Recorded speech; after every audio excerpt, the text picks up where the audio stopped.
Foreward.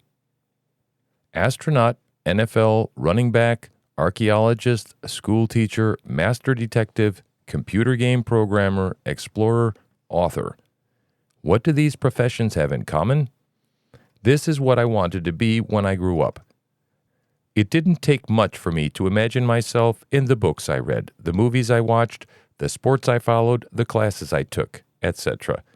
Mind you, I was not cycling through these things. Each one of these was not a phase. I intended to do them all. After all, astronauts are not always in space, and the NFL has an off-season.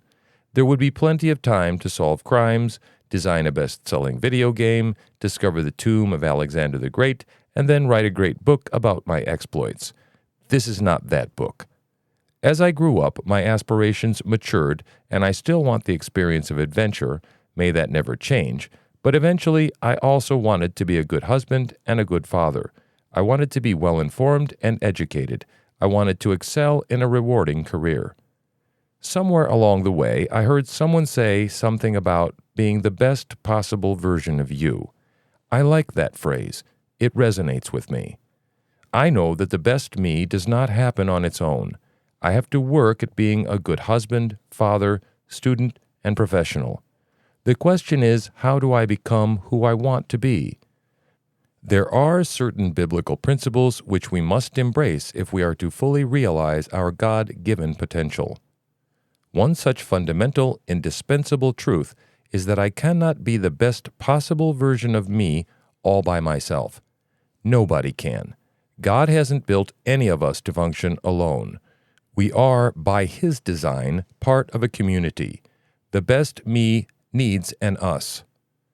God has a clear and high standard for how His children are to treat others. I need to allow others to care for me, and I need to care for others. Failure to appreciate this will stunt my growth. This is not the only important element to living in a successful Christian life, but it is surely one of the most essential. This book is about the practice of mercy.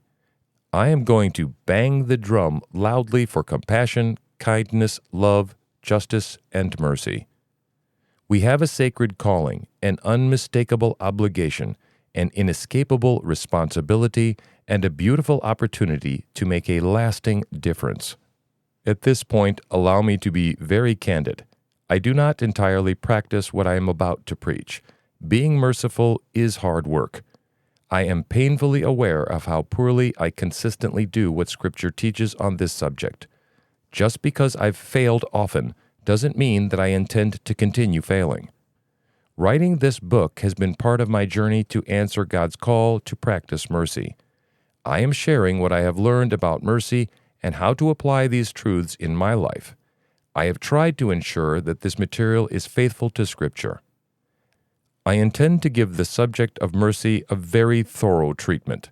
I have tried to ensure that what I say is derived from Scripture. I have not limited myself to what I have mastered. If I did that, then this would be a very short book. I freely admit some of this material is hard for me to process. You may find some of it to be difficult, harsh, or even offensive. I certainly have. May we have an open mind and an open heart, and that we might also have hands open wide. Disclaimer. My anticipated audience is Christians. Yes, there are universal ethical standards that apply to everyone. Every human has some degree of responsibility to be kind to others, particularly those in need. It is also true that God holds His children to a higher standard. In His Word, He says a lot about mercy, some of which applies exclusively to Christians. I do not make much effort to distinguish between the broad and narrow applications of these principles. If you are a fellow believer, then all of it applies to you.